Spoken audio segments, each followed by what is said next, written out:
Hello दोस्तों, good morning. तो आज हम लोग वेल्डर ट्रेड का जो सीबीटी एग्ज़ाम होता है, सीबीटी कंप्यूटर बेस्ड टेस्ट जो होता है, जो एनुअली होता है वार्षिक, उस वार्षिक एग्ज़ाम का मॉडल सेट लेकर के आए हैं। आशा करते हैं कि इसमें आप लोग पढ़ाई किए हैं जो वो इसमें अधिक से अधिक सही करें, और नहीं अगर सही नहीं हो पा रहा है, अगर ऐसा नहीं कंसेप्ट है तो फिर इसमें कंसेप्ट जो दिया जाएगा उसको आप लोग लेने का प्रयास करेंगे।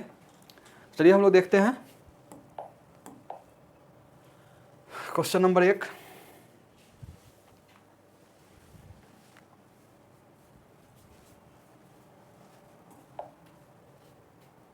इसमें आपको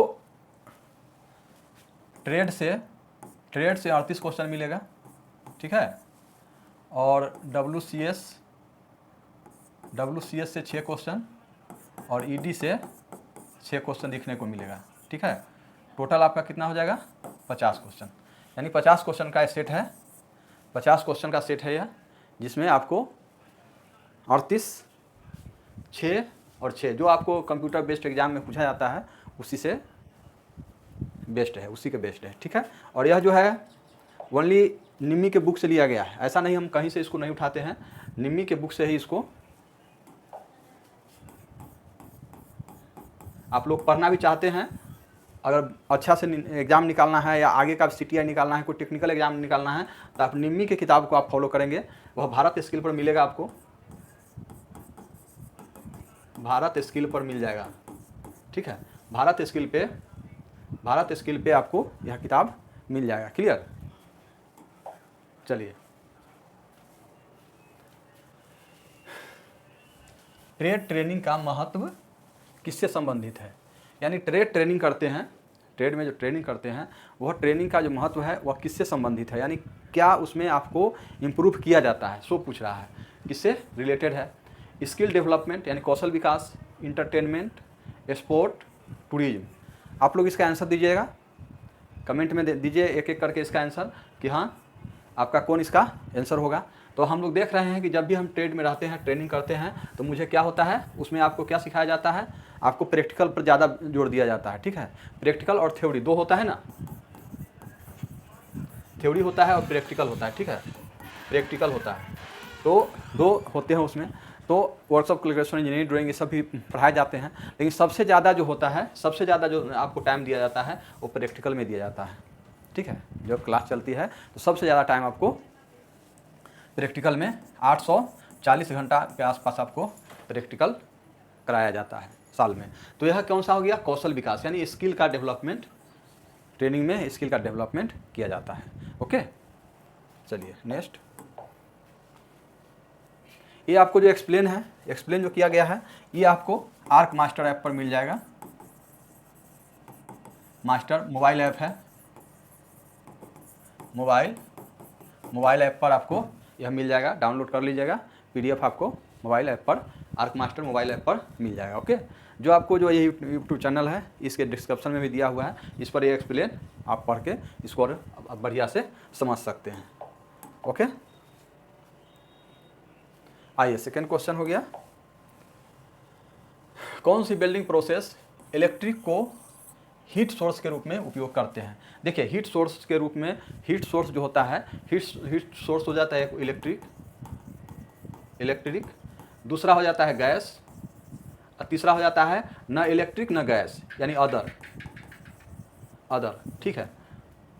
अदर यानी 3 को सोर्स के हिसाब से, इलेक्ट्रिक एक सोर्स होता है, दूसरा गैस होता है, तीसरा अदर होता है। ओके, अदर होता है। तो इलेक्ट्रिक सोर्स जिसमें होता है, जिससे इलेक्ट्रिक जिससे हम इलेक्ट्रिक सोर्स के रूप में इलेक्ट्रिक लेते हैं, तो उसमें कौन कौन सा बिल्डिंग हो जाएगा? तो इलेक्ट्रिक आर्क बिल्डिंग होता है, इलेक्ट्रिक आर्क बिल्डिंग होता है। उसके बाद रेसिस्टेंस बिल्डिंग होता है, रेसिस्टेंस बिल्डिंग होता है। उसके बाद कौन सा हो जाएगा इसमें? लेजर बिल्डिंग हो जाएगा, लेजर बिल्डिंग हो जाएगा। उसके बाद इलेक्ट्रॉन बीम बिल्डिंग हो जाएगा,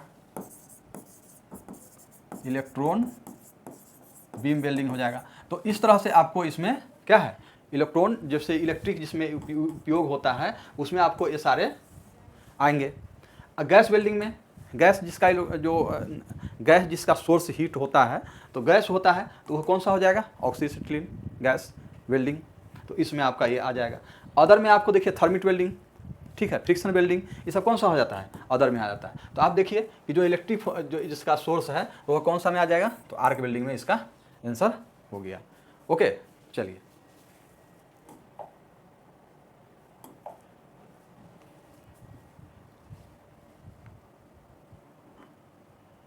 आइए तीसरा नंबर, ऑक्सीएसिटिल वेल्डिंग में सामान्यतः कौन सा गैस उपयोग किया जाता है। देखिए जब ऑक्सीएसिटिलीन की जब बात होती है, ऑक्सीएसिटिलीन, तो ऑक्सीएसिटिलीन में कौन सा गैस होता है, तो ऑक्सी और एसिटिलीन, ऑक्सी और एसिटिलीन। तो ये ऑक्सी और एसिटिलीन में कौन सा गैस होगा, कौन सा गैस, इतना नाम से ही इसको दिखाई दे रहा है कि यह ऑक्सीजन और एसिटिलीन, ठीक है, ऑक्सीजन C2H2, ये दोनों आपको याद रखना है, ऑक्सीजन हो गया और एसिटिलीन हो गया, उसका सूत्र भी याद कर लीजिएगा। इसका आपको टेम्परेचर सबसे हाई होता है, ठीक है, आपको 3300, 3100 से 3300, ठीक है, 3100, 3200 और 3300 इसका टेम्परेचर हो जाता है। क्लियर। तो आपको किस में कौन सा गैस का यूज होगा, ऑक्सीजन और एसिटिलीन का टेम्परेचर सबसे हाई होता है। जो भी गैस वेल्डिंग होगा सबसे हाई आपको टेम्परेचर गैस वेल्डिंग में ऑक्सी एसिटिलीन का ही है, जो 3100 से 3300 आ जाता है। ओके, आइए, हीट ऊष्मा किसका रूप है, ठीक है, ऊष्मा किसका रूप है, तो ऊष्मा जो है, ऊष्मा एक क्या है, ऊष्मा एक ऊर्जा है, ऊष्मा एक ऊर्जा है। यह ऊष्मा जो है, जो ज़्यादा रहता है, जहाँ पर ज़्यादा रहता है और जहाँ पर कम रहता है ऊष्मा, तो वहाँ से यह ट्रांसफ़र होता है। तो यही है कि ऊष्मा किसका रूप है, तो एक एनर्जी का, बल का, द्रव्यमान का और दबाव का। तो नहीं, यह किसका हो जाएगा, ऊर्जा का एक रूप है। और जहाँ पर यह जाता है, ठीक है, जहाँ पर यह जाता है वहाँ का क्या करता है, तापमान को बढ़ा देता है, ठीक है। जहाँ पर यह जाता है उससे क्या हो जाता है, आदमी जो जिस चीज़ में ऊर्जा ऊष्मा आएगा, जैसे मेरे में ऊष्मा आ गया तो यहाँ तापमान बढ़ जाएगा, उसी हिसाब से इसका क्या हो गया, एक ऊर्जा हो गया। ओके,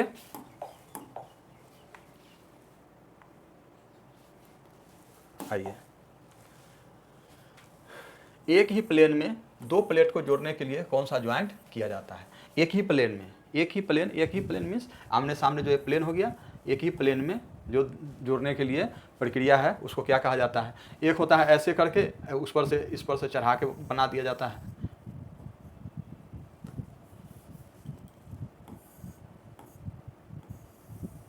ये चढ़ा के यहाँ पर वेल्डिंग किया जाता है, ठीक है। एक होता है कि यह एक ही प्लेन में रहेगा, इसको वेल्डिंग करना है, ठीक है, एक ही प्लेन में जो वेल्डिंग किया जाए उसको क्या कहा जाता है। तो एक ही प्लेन में वेल्डिंग करना है, तो क्या होगा, बट होगा, कॉर्नर हो गया, टी होगा और एज होगा, कौन सा हो जाएगा,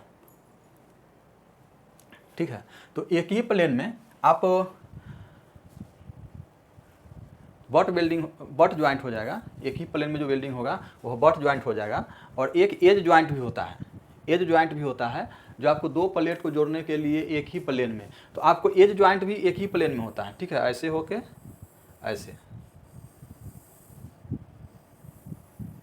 यहाँ पर वेल्डिंग किया जाता है, रहता तो एक ही प्लेन में है, ठीक है, एक ही प्लेन में रहता है, लेकिन यहाँ पर जो है ज़्यादा सफिशिएंट जो आंसर हो जाएगा वह बट ज्वाइंट हो जाएगा। इसको क्या बोलेंगे, इसको बोलेंगे लैप ज्वाइंट। एक होता है इस तरह का टी ज्वाइंट, ठीक है,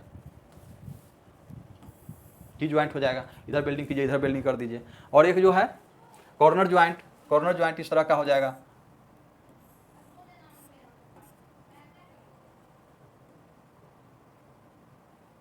corner joint,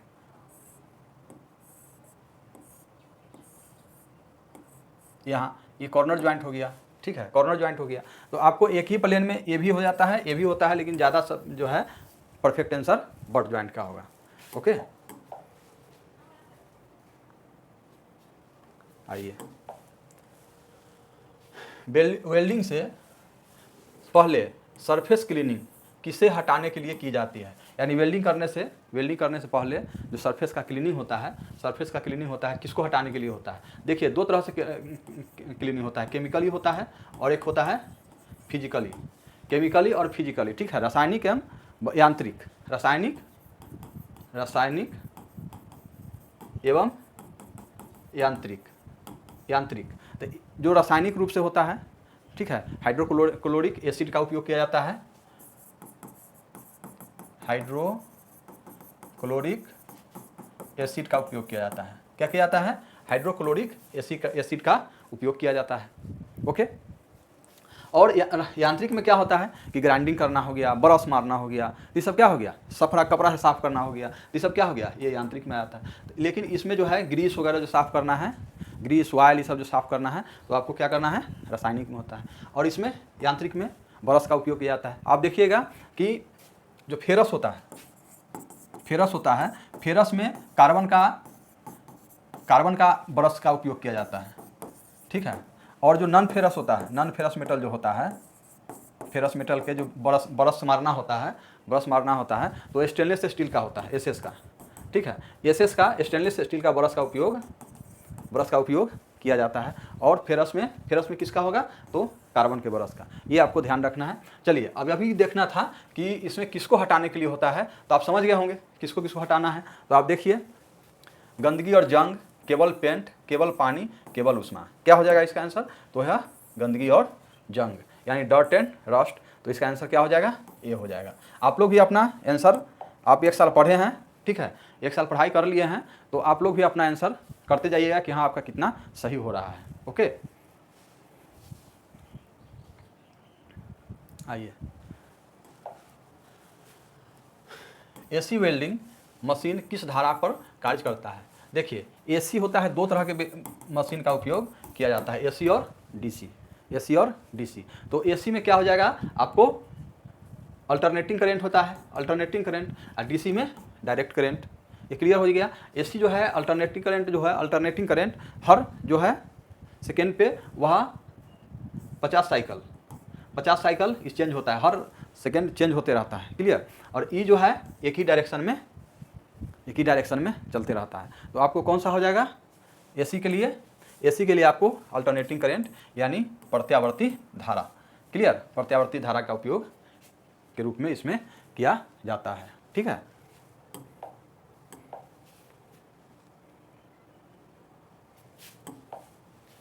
welding position 1G को क्या कहा जाता है, ठीक है। 1G, देखिए 1G होता है, 1G एक होता है 1G, एक होता है G, एक होता है F, ठीक है। तो 1F भी होता है, 2G हो गया, 3G हो गया और 4G हो गया। 1F हो गया, 2F हो गया, 3F हो गया और 4F हो गया, ठीक है। तो ये आपको किस में कहलाएगा, ये जो है F वाला, जहाँ पर देखिएगा क्वेश्चन, F की जहाँ बात होगी वह फिलेट ज्वाइंट की बात होगा। क्या होगा, फिलेट ज्वाइंट समझ रहे होंगे कि फिलेट जब उस पर एक दूसरे को चढ़ा के वेल्डिंग करते हैं, जब ये 90 डिग्री का कोण होगा तो वह फिलेट ज्वाइंट हो जाएगा। जैसे कि T हो गया, 90 डिग्री का कोण हो गया तो वह फिलेट ज्वाइंट हो गया, क्लियर। इसमें जो है, इसमें ग्रुप ज्वाइंट में जो आमने सामने जो है 180 डिग्री का एंगल बन जाता है, और इसमें 90 डिग्री का एंगल बनता है, 90 डिग्री का एंगल बनता है। 1G हो गया फ्लैट पोजीशन, ये हो गया हॉरिजॉन्टल पोजीशन, ठीक है। ये वर्टिकल पोजीशन, ये आपका हो जाएगा आपको ओवरहेड पोजीशन, क्लियर। तो 1G कौन सा हो जाएगा, आपको फ्लैट पोजीशन हो जाएगा, 1G फ्लैट पोजीशन, ओके।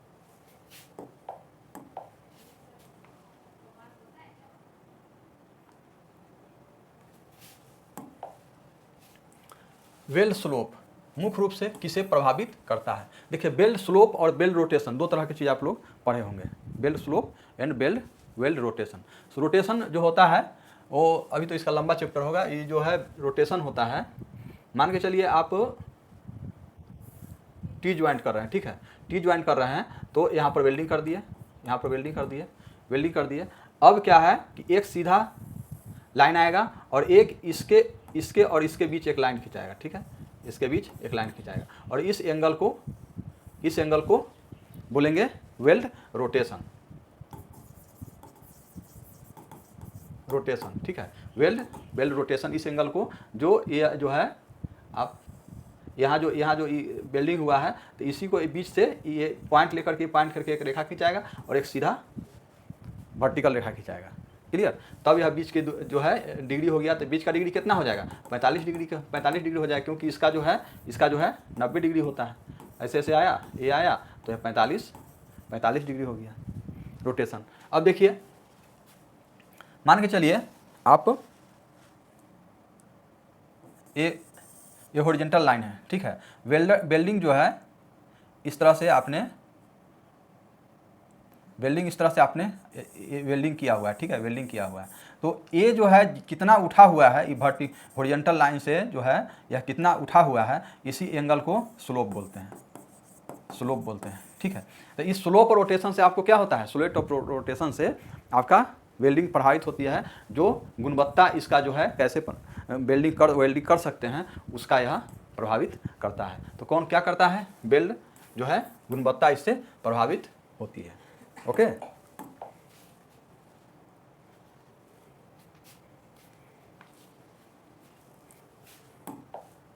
आइए AWS का पूर्ण रूप क्या होगा, ठीक है। ये जो है ना आपको संकेत जो दिया जाता है वेल्डिंग में, ठीक है, संकेत, तो उसके जो करता है आपको ऑथराइज करता है AWS हो गया। एक BIS सुने होंगे, BIS bureau of Indian standard, ठीक है, ब्यूरो ऑफ इंडियन स्टैंडर्ड, भारतीय मानक ब्यूरो, ठीक है, भारतीय मानक bureau, clear.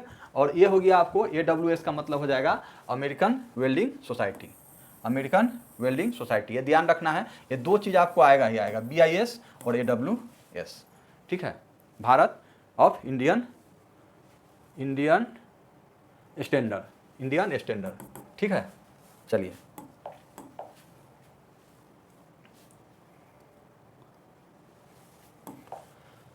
Short arc length सामान्यतः क्या उत्पन्न करता है, ठीक है, सामान्यतः क्या उत्पन्न करता है। देखिए, तीन तरह के आर्क हो जाता है, एक लॉन्ग होता है, एक मीडियम होता है, ठीक है, मीडियम होता है और एक शॉर्ट होता है, ठीक है। तो तीन तरह के हो गया।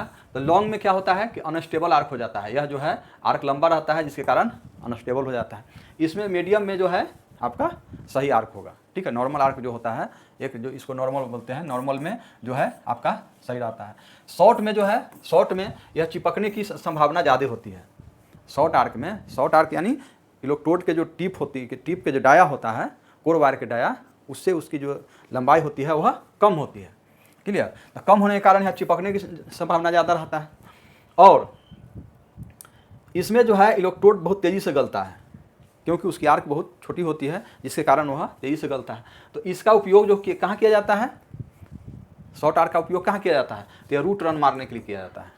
रूट रन जब आप प्रैक्टिकल करते हैं या कहीं भी आप जॉब करेंगे, जॉब बनाएंगे, तो रूट रन मारने के लिए आपको शॉर्ट आर्क का उपयोग किया जाता है। मीडियम का आपको कवरिंग रन, मिडिल रन, इसको मारने के लिए। लॉन्ग जो है वह कवरिंग रन, या जहाँ पर आपको जब आर्क छोड़ते हैं, ठीक है, जैसे वेल्डिंग करते करते आपका इलेक्ट्रोड खत्म हो गया, ठीक है, तो फिर कहाँ से चालू करेंगे, तो वहाँ से लॉन्ग आर्क उपयोग किया जाता है, तो इसमें आ जाएगा। तो देखिए, इसमें स्थिर आर्क बना सकते हैं, ठीक है। स्थिर आर्क जब है, स्थिर आर्क तो मीडियम में होता है, नॉर्मल वाला में आर्क में होता है, लेकिन आपको शॉर्ट आर्क में भी, क्योंकि आपको रूट रन तो मारना ही है, तो यह स्थिर आर्क शॉर्ट आर्क में रहेगा, लेकिन लॉन्ग आर्क में अनस्टेबल रहेगा, ओके, और स्थिर रहेगा।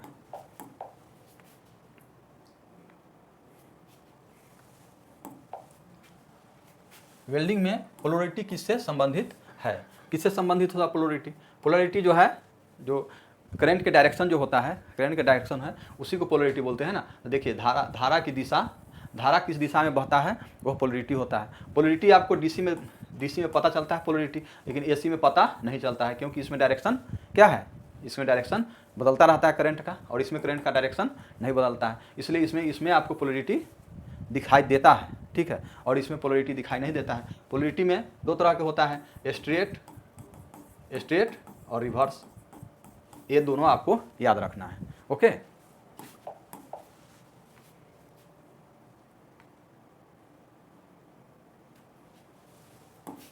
आइए, एसिटिलीन गैस का रासायनिक सूत्र क्या होगा? हम लोग अभी देखे थे, शायद गैस का एक क्वेश्चन था जिसमें आपको हम बताए थे कि एसिटिलीन का जो है C2H2 होता है, C2H2 होता है, ऑक्सीजन का O2 होता है। क्लियर? देखिए इसमें जो है कार्बन और हाइड्रोजन,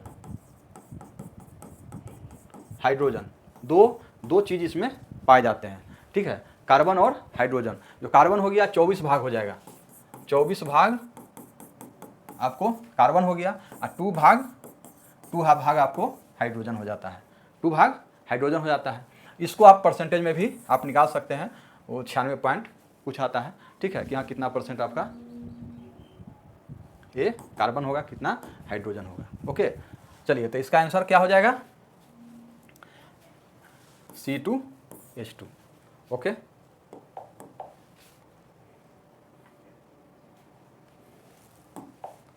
फ्लैशबैक अरेस्टर का उपयोग किस लिए किया जाता है भाई? फ्लैशबैक अरेस्टर कहाँ लगा रहता है? देखिए जब यहाँ जो आपको ये ब्लो पाइप हो गया, ब्लो पाइप जब इससे आप निकलता है तो यहाँ पर फ्लैशबैक अरेस्टर लगा होता है। क्यों लगा होता है फ्लैशबैक? यानी इधर से बैक जो है गैस को बैक ब्लो अथी में जो हॉज पाइप है वो हॉज पाइप में, ब्लो पाइप से हॉज पाइप में नहीं जाए, इसके लिए फ्लैशबैक अरेस्टर लगा होता है। तो क्यों लगाया जाता है? तो यह सुरक्षा के लिए लगाया जाता है कि पीछे बैक होकर के क्या है, पीछे बैक होकर के आपको आग ना लगे। क्लियर? तो यह किस लिए लगाया जाता है? तो देखिए किस लिए, तो सुरक्षा के लिए। ओके,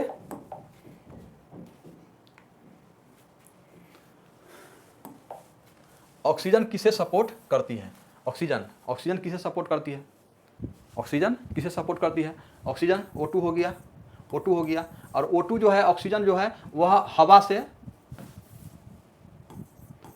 से भारी होता है, हवा से भारी होता है।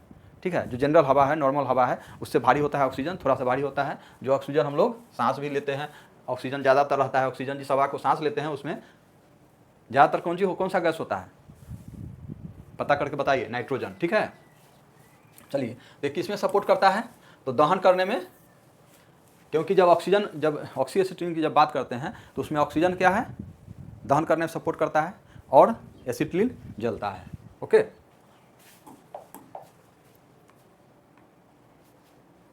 आइए,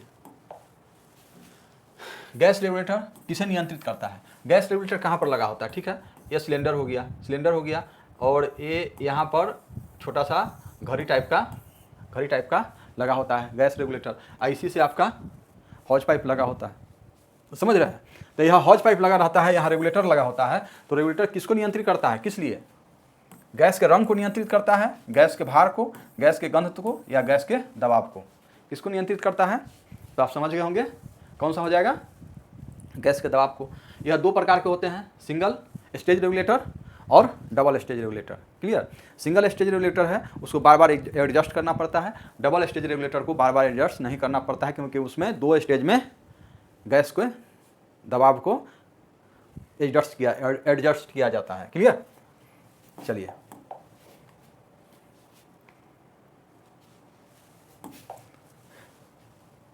राइट वार्ड वेल्डिंग टेक्निक कितनी मोटाई से अधिक का प्लेट उपयोग किया जाता है? देखिए, एक होता है लेफ्ट वार्ड, ठीक है, लेफ्ट वार्ड, एक होता है राइट वार्ड। क्लियर? तो लेफ्ट वार्ड होता है और राइट वार्ड होता है। तो अधिकतर जो उपयोग किया जाता है वो लेफ्ट वार्ड किया जाता है, क्योंकि यह 5 mm तक का मेटल के लिए किया जाता है। कितना? 5 mm तक लेफ्ट वार्ड। और राइट वार्ड में 5 से ज़्यादा, 5 से ज़्यादा। लेफ्ट वार्ड जो है, लेफ्ट वार्ड लेफ्ट की ओर वेल्डिंग होता है, और राइट वार्ड राइट की ओर वेल्डिंग होता है। माने इधर से वेल्डिंग करके हम लोग राइट की ओर जाते हैं।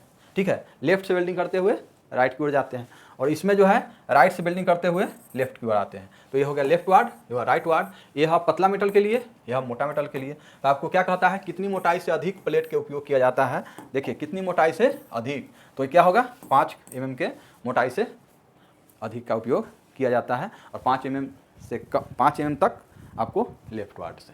ओके,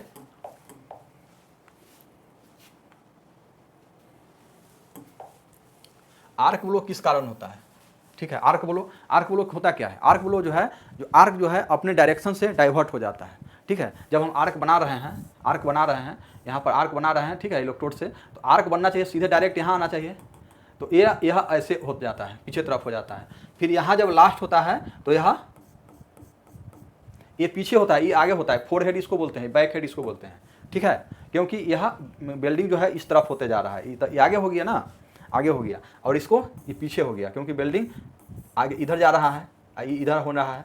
तो जब शुरुआत होता है तो फोर हेड आर्क ब्लो होगा, ठीक है। जब लास्ट होता है तो बैक हेड आर्क ब्लो होगा, क्लियर। और नीचे जो है, यहाँ पर जो है, यहाँ जब बीच में आते हैं तो बीच में आर्क ब्लो होने की संभावना बहुत कम होती है, न के मुकाबले होती है, क्लियर। लेकिन यह होता क्यों है, तो यह होता है मैग्नेटिक फील्ड जो बनता है, चुंबकीय क्षेत्र जो बनता है, उसके कारण चुंबकीय क्षेत्र बनता है, उसी के कारण आपको आर्क ब्लो होता है। आर्क ब्लो होने का चुंबकीय क्षेत्र हो गया दूसरा। और कहाँ होता है, तो शुरुआत में होगा और लास्ट में होगा, बीच में नहीं होता है, ओके। जो लास्ट में होता है फोर हैंड, इधर बैक हैंड, ओके।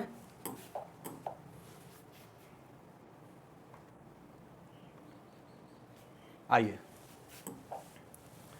एनडीटी का पूर्ण रूप क्या होगा, एनडीटी का पूर्ण रूप, यह किसमें से हो गया, किसमें का क्वेश्चन हो गया, टेस्टिंग का। तो टेस्टिंग में आपको non destructive test, new design technology, non directional testing और नॉर्मल डिफेक्ट टेस्ट। तो क्या हो जाएगा, ये आपको नॉन डिस्ट्रक्टिव हो जाएगा। नॉन डिस्ट्रक्टिव मीन्स इसका नाश नहीं होता है, ठीक है, नाश नहीं होता है, विनाश नहीं होता है, क्या बोलते हैं, विनाश नहीं होता है जॉब क्या करते हैं नॉन डिस्ट्रक्टिव में, केवल हम लोग ऊपर देख लेते हैं, स्पेटर हो गया, ठीक है, ऊपर से क्रैक अगर दिख रहा है तो वो चेक हो गया। तो नॉन डिस्ट्रक्टिव टेस्ट में जब डिस्ट्रक्टिव टेस्ट होगा तो फिर उसको क्या करते हैं, तोड़ा जाता है। 2-3 तरह का होता है, non destructive test, destructive test और सेमी डिस्ट्रक्टिव टेस्ट, ओके। चलिए,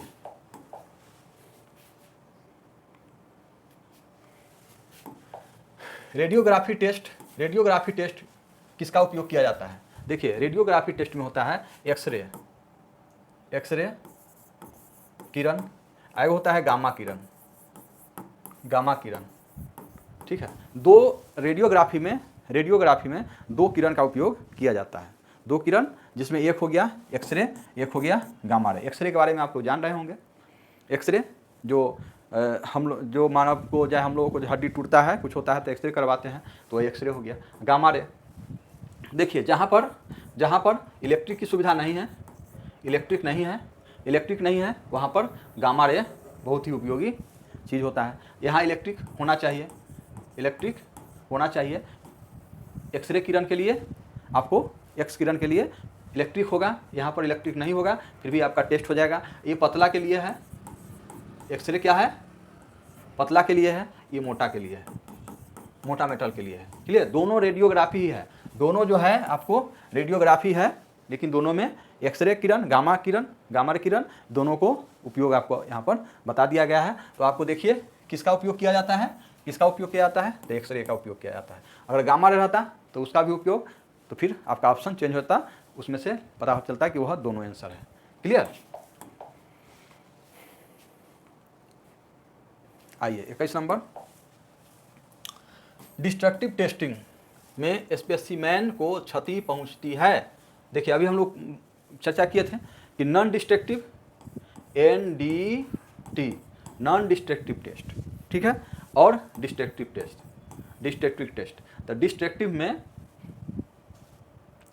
में क्षति होती है, तो क्या होगा इसमें, यस या नो, तो यस, डिस्ट्रक्टिव में क्षति होती है स्पेसिमेन को। स्पेसिमेन मीन्स क्या, सैंपल जो जांच के लिए भेजा जाता है, उस जॉब के बारे में बता रहा है कि हाँ क्षति होती है कि नहीं, ओके। आइए,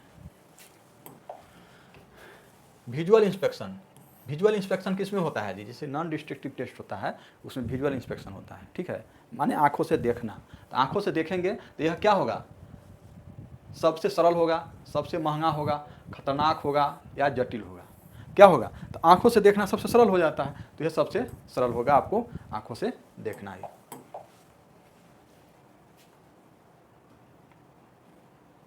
आइए, अल्ट्रासोनिक टेस्ट। अल्ट्रासोनिक टेस्ट किसका उपयोग किया जाता है? अल्ट्रासोनिक टेस्ट होता है, आपको देखिएगा जैसे कि कहीं कोई बोरवेल में बच्चा गिर जाता है, ठीक है, तो उसमें उसको पता लगा, चाहे आपको इसमें समुद्र की गहराई वगैरह मापा जाता है, उसमें जो तो उसमें उपयोग किया जाता है। अल्ट्रासोनिक टेस्ट में कौन सी उपयोग किया जाता है? तो वह हो गया उच्च आवृत्ति ध्वनि तरंगे, high frequency sound wave. High frequency sound wave, जिससे क्या है कि आपको जब इसमें क्रैक रहेगा, ये मोटा मेटल के लिए उपयोग किया जाता है, अगर यहाँ पर क्रैक रहेगा, ठीक है, चाहे कुछ यहाँ पर है, कुछ फंसा हुआ है, ठीक है ना, स्लेग फंसा हुआ है, तो यहाँ से जो है यह साउंड वेव हो वहाँ जाएगा, और यहाँ जैसे ही क्रैक रहेगा तो फिर उसका साउंड वेव आपको चेंज हो जाएगा। चेंज होने के कारण यहाँ पता चल जाएगा कि हाँ, और कितना दूरी पर है क्रैक वो भी पता चल जाता है। इसलिए यह साउंड वेव जो है उपयोग इसमें हाई फ्रीक्वेंसी का साउंड वेव उपयोग किया जाता है, किसमें? अल्ट्रासोनिक टेस्ट में। ओके,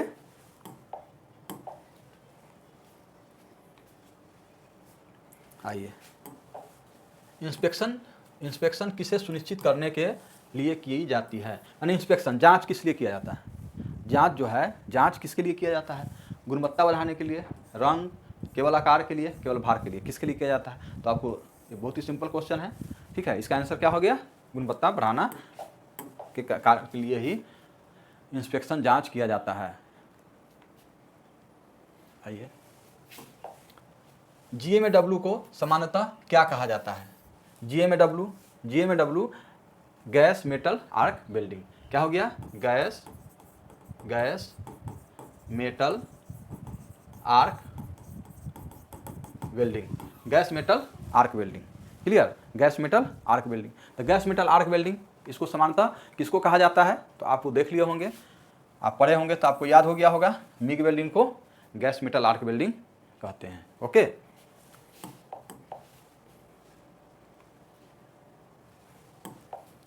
GMAW में इलेक्ट्रोड कैसा होता है? GMAW में इलेक्ट्रोड कैसा होता है? इलेक्ट्रोड जो यूज करते हैं उसमें देखे होंगे, अगर आप लोग प्रैक्टिकल किए होंगे ITI में तो पता होगा कि हाँ GMA में इलेक्ट्रोड कैसा होता है। तो आप देख रहे होंगे, कार्बन रॉड होता है? नहीं। टंगस्टन होता है? कॉपर का होता है? नहीं। यह लगातार फीड होने वाला वायर होता है। किसका होता है? लगातार फीड हो। कॉपर रॉड नहीं होता है, कॉपर का उस पर कोटिंग किया रहता है, copper coated CC, copper coated होता है, ठीक है, कॉपर कोटेड रहता है, कॉपर का रॉड नहीं रहता है वो। तो यह लगातार फीड होने वाला वायर होता है, नहीं लगातार पुलिंग टाइप का होता है, वायर होता है, ठीक है, जिसमें पुल्ली में लपटा हुआ रहता है। उससे आपको वायर फीडर के माध्यम से कहाँ पर? गन के पास जाता है। वेल्डिंग गन होता है ना, इसमें गन के पास चला जाता है। ओके, आइए नेक्स्ट, CO2 का यूज। CO2 का यूज किस रूप में किया जाता है भाई? CO2 का यूज किस रूप में किया जाएगा? आपको ऑक्सीजन स्टील में तो किया नहीं जाता है, गैस वेल्डिंग में। तो किस में किया जाता है? तो मिग वेल्डिंग में किया जाता है, मिग वेल्डिंग में किया जाता है। तो मिग वेल्डिंग में किया जाता है, क्यों किया जाता है? CO2 का उपयोग जो है मिग वेल्डिंग में क्यों किया जाता है? क्या उसको ईंधन चाहिए? ईंधन गैस या शीतलन या निष्क्रिय गैस या सील्डिंग गैस, किसके लिए किया जाता है? तो सील्डिंग गैस के रूप में इसको किया जाता है। ओके, चलिए,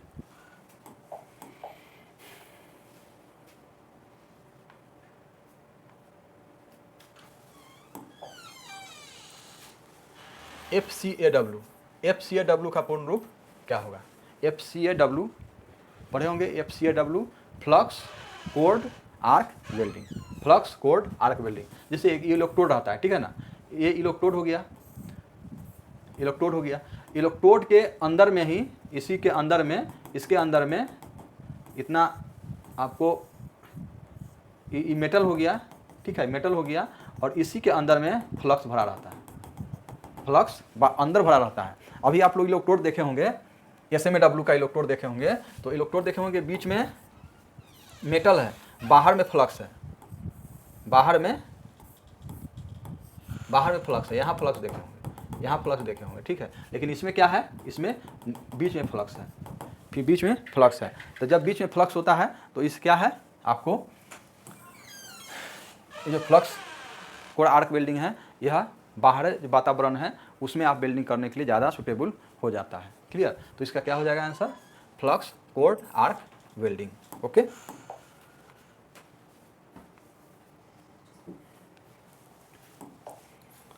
वायर फीडर सिस्टम किस में उपयोग किया जाता है? अभी हम लोग देखे हैं कि वायर फीडर जो है, वायर फीडर सिस्टम जो है किस में उपयोग किया जाता है? तो वायर फीडर मिग वेल्डिंग में किया जाता है ना। अभी हम लोग देखे हैं ना कि उसमें जो है रोल्ड जो है वायर होता है। तो किस में? मिग वेल्डिंग में। मिग वेल्डिंग किसको बोलते हैं? GMAW को।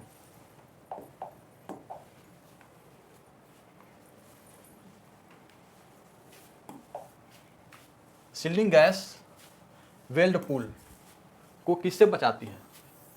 वेल्ड पूल जो है, ये जो वेल्डिंग हो रहा है इसको क्या यहाँ पर जो तरल पदार्थ बन जाता है वह वेल्ड पूल कहलाता है। वेल्ड पूल को किससे सुरक्षा मिलता है? सील्डिंग गैस जो है, सील्डिंग गैस कौन हो गया? हाँ, CO2 सील्डिंग गैस के बारे में हम लोग देखे थे ना, ठीक है। तो सील्डिंग गैस, तो ये सील्डिंग गैस क्या करता है, किससे सुरक्षा करता है? तो आप देखिए वायुमंडलीय प्रदूषण से। किससे? वायुमंडलीय प्रदूषण से इसको सुरक्षा करता है। ओके,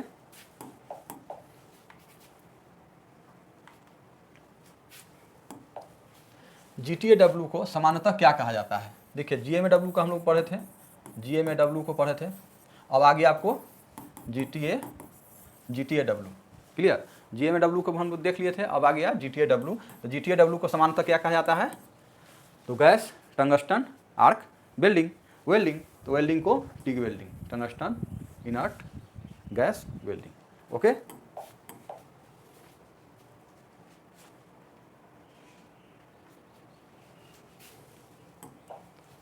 GTAW में कौन सा इलेक्ट्रोड उपयोग होता है? कौन सा उपयोग होता है? बहुत ही सिंपल क्वेश्चन है। GTAW में गैस टंगस्टन आर्क वेल्डिंग हो गया, तो कौन सी का इलेक्ट्रोड होगा? टंगस्टन का उपयोग किया जाएगा। चलिए,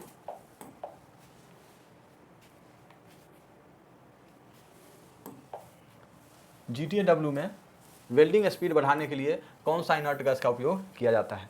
ठीक है, तो इसमें एक जो होता है ऑर्गन होता है, दूसरा हीलियम होता है। ऑर्गन और दूसरा हो गया हीलियम। ठीक है, तो हीलियम ऑर्गन जो होता है पतला मेटल के लिए, ये होता है मोटा मेटल के लिए। ओके, इसका जो है जब आपको स्पीड बढ़ाना है यानी तेज़ी से करना है, वेल्डिंग तेज़ी से करना है, तो आपको हीलियम गैस का उपयोग करते हैं। उसमें क्या है, ऊष्मा का स्थानांतरण तेज़ी से होता है। ओके, तो इसका आंसर कौन हो जाएगा? हीलियम हो जाएगा। आइए, ऑर्गन गैस कैसी गैस है? ऑर्गन गैस कैसी गैस है? तो गैस कैसी गैस हो गया? इनर्ट गैस, ईंधन गैस, अभिक्रियाशील, विषैली गैस। कौन सा हो जाएगा? तो आपको अभी हम लोग देखे हैं कि ऑर्गन और हीलियम, ऑर्गन और हीलियम दो तरह के दो गैस का उपयोग किया जाता है। तो कैसे किया जाएगा? इनर्ट गैस के कारण। ठीक है, टिग तो क्या हो जाए बीच का? Inert gas. ओके, आइए GTAW के टॉर्च किससे होल्ड करता है? ठीक है, जो टॉर्च जो है किसको होल्ड करता है? किसको होल्ड करता है? अब इस तरह का टॉर्च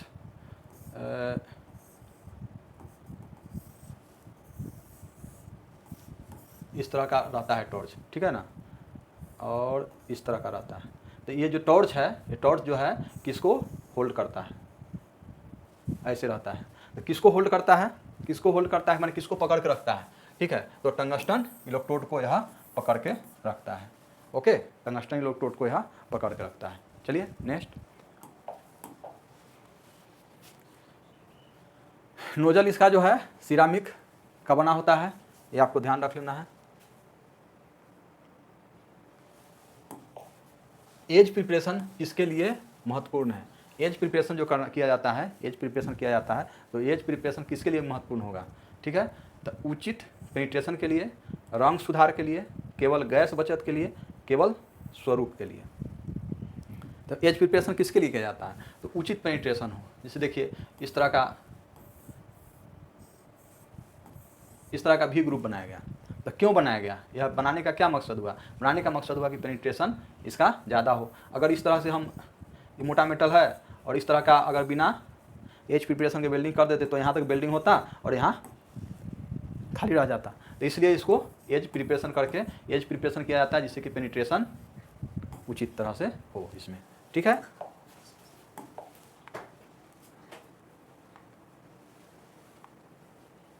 आइए, प्रिवेंटिव मेंटेनेंस किस उद्देश्य से किया जाता है? प्रिवेंटिव मेंटेनेंस माने पहले जो मेंटेनेंस किया जाता है, पहले उसको साफ़ सफाई ये सब देखा जाता है। किसी भी जॉब को साफ़ सफाई पहले जो देखा जाता है, वह प्रिवेंटिव जो है मेंटेनेंस किसके लिए होता है, किस उद्देश्य से होता है? तो खराबी को रोकने के लिए, दोष को बढ़ाने के लिए, समय नष्ट करने के लिए, या सुरक्षा घटाने के लिए, किस लिए होता है? तो आगे जो है खराबी नहीं हो, आगे दोष नहीं हो, खराबी नहीं हो, उसके लिए आपको प्रिवेंटिव जो है मेंटेनेंस किया जाता है। तो खराबी को क्या होगा, रोकने के लिए। इसका आंसर क्या हो गया, ये हो गया।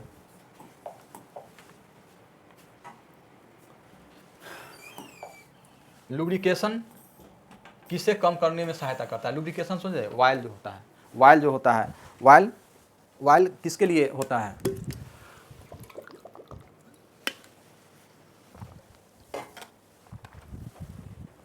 वायल जो है, वायल ग्रीस, इसका उपयोग किस लिए किया जाता है? तो यह किया जाता है घर्षण को क्या करता है, घर्षण को रोकने के लिए।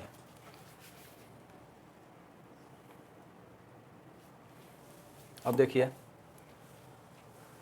किस यूनिट सिस्टम में फुट, पाउंड, सेकेंड मूल इकाइयाँ होती हैं? देखिए, ये जो इसमें जो यूनिट है आपको FPS होता है, CGS होता है, CGS, उसके बाद आपको MKS और SI, 3 गो यूनिट जो हम लोग पढ़े थे सिस्टम, यूनिट सिस्टम जो है 3 तरह के होता है, ठीक है। तो इसमें होता है फुट, पाउंड, सेकेंड, सेंटीमीटर, ग्राम, सेकेंड, मीटर, किलोमीटर, सेकेंड, और SI में जो होता है, SI में इसी को इसमें ले लिया गया है, ठीक है।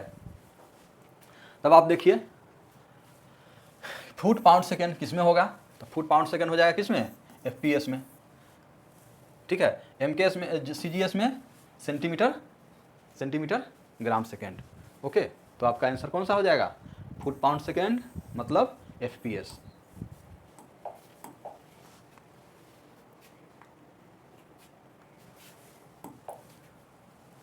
सभी त्रिभुज की समकोण त्रिभुज की तीसरी भुजा ज्ञात करने के लिए कौन सा थ्योरम का उपयोग किया जाता है? देखिए, तीसरी 3 भुजा होता है ना, ये हो, सॉरी यार, अच्छा से बनो, ये 3 भुजा हो गया, ये आधार हो गया, आधार, लंब, आइए इसको करते हैं कर्ण बोलते हैं या विकर्ण बोलते हैं, विकर्ण,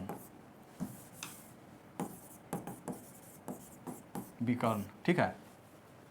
तो इसको या किसको निकालना है, तीसरा भुजा, इसको तीसरा भुजा बोला जाता है, ठीक है ना। तीसरा भुजा को निकालने के लिए किसका उपयोग किया जाता है? पाइथागोरस थ्योरम प्रमेय का आपने सुना होगा, नाम पढ़ाई किया होगा। तो क्या होगा इसका, कर्ण इक्वल टू कर्ण स्क्वायर इक्वल टू आधार स्क्वायर प्लस लंब स्क्वायर, ठीक है। इस पर आपको यह निकलता है, ओके। तो ये कौन सा हो गया थ्योरम, यह कर्ण नहीं लिखिए, विकर्ण लिख दिए, ठीक है, विकर्ण। कौन सा थ्योरम हो गया आपको, पाइथागोरस थ्योरम, ओके।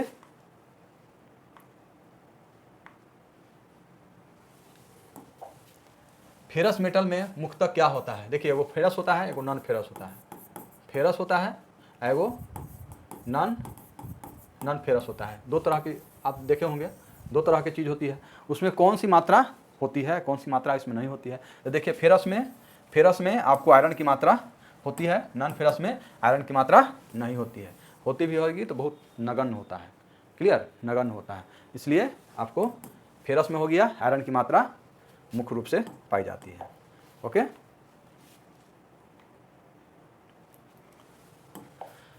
डेंसिटी की परिभाषा क्या होती है, ठीक है। तो डेंसिटी जो है घनत्व, ठीक है ना। तो डेंसिटी की परिभाषा जो है, घनत्व जो है, डेंसिटी जो है, आपको क्या हो जाएगा, प्रति इकाई आयतन द्रव्यमान होता है, ठीक है। मास होता है, मास और वॉल्यूम होता है, बटे में वॉल्यूम, ठीक है। तो मास वॉल्यूम हो जाएगा, तो यह मास बटा में वॉल्यूम हो गया। तो प्रति इकाई आयतन द्रव्यमान को क्या बोलते हैं, डेंसिटी बोला जाता है। ये आपको किस में, मास जो है ग्राम में आ जाएगा, और वॉल्यूम जो है CM क्यू में हो जाए। ठीक है, चलिए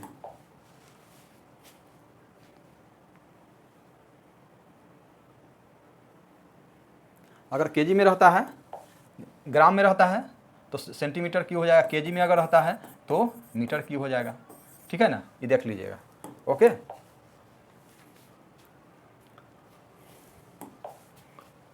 प्रत्यक्ष संपर्क द्वारा ऊष्मा का संचरण क्या कहलाता है? देखिए ऊष्मा का जो संचरण होता है, ऊष्मा जो एक तरह से दूसरी जगह जाता है वह 3 तरह से होता है, ये आप लोग पढ़े होंगे, संवहन, विकिरण और संचालन। ठीक है, संवहन, विकिरण और संचालन। संवहन होता है, विकिरण होता है, इसमें माध्यम की जरूरत नहीं होती है, माध्यम की जरूरत नहीं होती है, एक जगह से दूसरे जाने के लिए माध्यम की जरूरत नहीं होती है।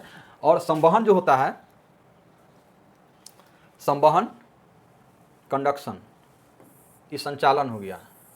संवहन होता है जो जिससे पानी गर्म करना है। ठीक है, इसमें पानी है तो संवहन में क्या होता है, संवहन में क्या होता है कि जब यहाँ की पानी गर्म हो जाता है तो यहाँ का जो है पानी का जो है वह ऊपर चला जाता है। ठीक है, गर्म, और फिर ठंडा पानी इसको जगह को पकड़ता है, तो ये हो जाएगा आपको संवहन में। संचालन में क्या हो गया कि आपको लोहा को गर्म कर रहे हैं तो यहाँ गर्म हो रहा है, तो यही गर्म होते होते एक सटे हुए था तो गर्म होते होते यहाँ तक गर्म हो जाता है। ठीक है, तो इसको संचालन बोलते हैं। संवहन बोलते हैं जो लिक्विड वगैरह जो होता है संवहन में। विकिरण होता है जिसमें माध्यम की ज़रूरत नहीं होती है। क्लियर, तो इसका क्या आंसर हो जाएगा? आपको प्रत्यक्ष संपर्क करता है तो प्रत्यक्ष में कौन हो जाएगा? संचालन हो जाएगा। क्लियर, देखिए, हाँ, कंडक्टर, संचालन कौन हो जाएगा इसका? संचालन। क्लियर,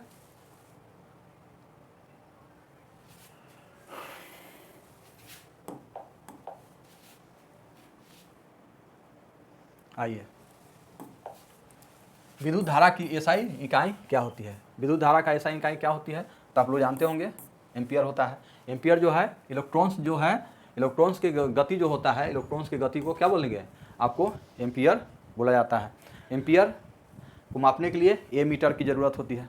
क्लियर, ए मीटर की ज़रूरत होती है इसको, एम्पियर को मापने के लिए। ओके, 6.24 गुने 10⁻18 इलेक्ट्रॉन जो है 1 सेकेंड में अगर पार करता है, इसकी डाटा को देख लीजिएगा, इतना जो पार करता है तब वो सब 1 एम्पियर कहलाता है। ओके, आइए, इंजीनियरिंग ड्राइंग का मुख्य उपयोग किस लिए किया जाता है? इंजीनियरिंग ड्राइंग जो है इंजीनियरिंग ड्राइंग, इसका उपयोग किस लिए किया जाता है? तो इंजीनियरिंग ड्राइंग का उपयोग तो देखते होंगे कि इंजीनियर लोग ही करते हैं, टेक्निकल जो है चीज़ों को बताने के लिए इंजीनियरिंग ड्राइंग का उपयोग किया जाता है। मनोरंजन तो नहीं होगा, ठीक है, विज्ञापन नहीं है, बैंकिंग नहीं है, तो क्या है? तकनीकी विचारों का संप्रेषण, यानी कम्युनिकेशन इन टेक्निकल आइडियाज़, यानी टेक्निकल चीज़ों को, टेक्निकल बातों को बताने के लिए, संप्रेषण करने के लिए, कम्युनिकेट करने के लिए आपको इंजीनियरिंग ड्राइंग की आवश्यकता होती है। तो इसका आंसर कौन हो गया? B number.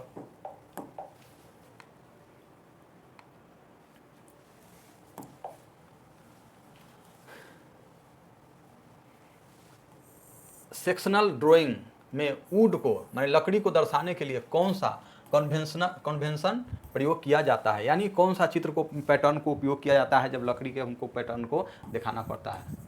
लकड़ी के पैटर्न को दिखाना है तो कैसा चित्र होना चाहिए? ठीक है, तो आप लोग देखे होंगे, आप चित्रवाला में देखे होंगे, ऐसे ऐसे होता है, ऐसे रहता है, ऐसे रहता है, ऐसे ऐसे ऐसे रहता है, ऐसे ऐसे, माने इस तरह का रहता है। ठीक है, तो यह कौन सा हो जाता है? तो यह लकड़ी के रेशा का पैटर्न है। कौन सा है? लकड़ी के रेशा का पैटर्न दिखाते हैं आपको किस में? इंजीनियरिंग ड्राइंग को, लकड़ी को दर्शाने के लिए। ओके,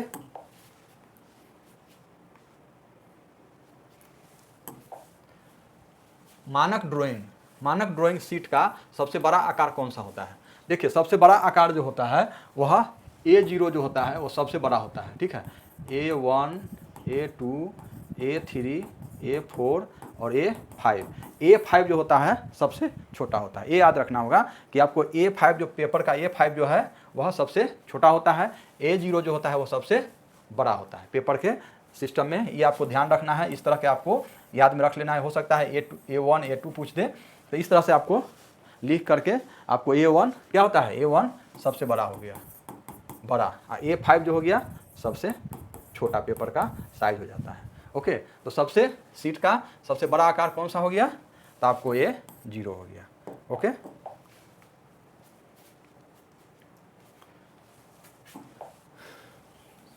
ड्राइंग शीट पर टाइटल ब्लॉक सामान्यतः कहाँ बनाया जाता है? देखिए, ये आपको ड्राइंग शीट हो गया, ये ड्राइंग शीट हो गया, तो टाइटल ब्लॉक कहाँ बनाया जाता है? आप लोग सुने होंगे किधर बनाया जाता है, तो यहाँ पर आपको टाइटल ब्लॉक बनाया जाता है, यहाँ पर जिसमें आपका नाम रहता है, ITA का नाम रहता है, जॉब का नाम रहता है, ये सब सारा चीज़ इसमें आपको रहता है। ये हो गया ड्राइंग प्लेस, ठीक है, ड्राइंग के लिए स्पेस हो गया, वहाँ पर टाइटल हो गया। तो अब आप इससे देख लीजिए कि ऊपरी बायां कोण पर, तो ऊपरी बायां कोण तो यहाँ हो जाएगा, तो ये नहीं। मध्य भाग में, तो मध्य भाग में जो पूरा मध्य भाग हो गया और ड्राइंग के लिए है। निचला दायां कोण पर, निचला नीचे दायां, तो नीचे या दायां साइड हो गया, नीचे हो गया दायां साइड हो जाएगा, तो ये आपका आंसर कौन हो जाएगा? सी आपका आंसर हो गया। ओके, लीजिए नेक्स्ट क्या है, क्षैतिज रेखाएं खींचने के लिए कौन सा इंस्ट्रूमेंट उपयोग किया जाता है? क्षैतिज रेखाएं, ठीक है ना, क्षैतिज रेखाएं यानी हॉरिजॉन्टल लाइन, ठीक है, हॉरिजॉन्टल लाइन, ठीक है, हॉरिजॉन्टल लाइन अगर खींचना हो, हॉरिजॉन्टल लाइन खींचना हो, पैरेलल लाइन खींचना हो, किसी चीज़ का पैरेलल लाइन खींचना हो, आपको तो वर्टिकल लाइन भी खींचा जाता है इसी से, तो वर्टिकल लाइन भी खींचना हो तो इसके लिए क्या ज़रूरत होता है? किस चीज़ की ज़रूरत होता है आपको ड्राइंग में? कौन सा चीज़, जब किसी तरह का लाइन, इस तरह का लाइन खींचना हो तो किसका उपयोग करते हैं? तो आप देख लिए, कंपास, डिवाइडर, T² प्रोटेक्टर, कौन सा? तो आपको क्या हो जाएगा? T² से क्या करते हैं? आपको हॉरिजॉन्टल लाइन, क्षैतिज लाइन को खींचने के लिए T² की उपयोग किया जाता है। ओके, चलिए 50 नंबर अंतिम क्वेश्चन है, ठीक है, कोण को मापने के लिए, कोण को मापने के लिए किस इंस्ट्रूमेंट की उपयोग किया जाता है? कोण को मापने के, जब कोण एंगल मापते हैं तो किसके लिए, किससे उपयोग करते हैं? तो एक तो सेट स्क्वायर होता है, उससे भी हम लोग एंगल माप लेते हैं, लेकिन बहुत क्लियर नहीं हो पाता है। आपको बेहतर कौन सा होगा? प्रोटेक्टर होगा। प्रोटेक्टर जिसको चांद बोलते हैं हम लोग, ऐसे होता है, ऐसे वाला, और ऐसे ऐसे ऐसे रहता है ना चांद, ठीक है, तो चांद के द्वारा यानी प्रोटेक्टर के द्वारा आप इसको कोण को माप सकते हैं। ओके,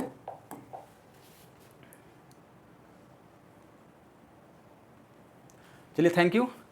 यह पूरा सेट आपको कैसा लगा, इसमें आप कितना आप बना पा रहे हैं, इसका ज़रूर आप लोग कमेंट करेंगे। फिर नेक्स्ट मॉडल सेट लेकर के आएंगे, तब तक के लिए बाय बाय।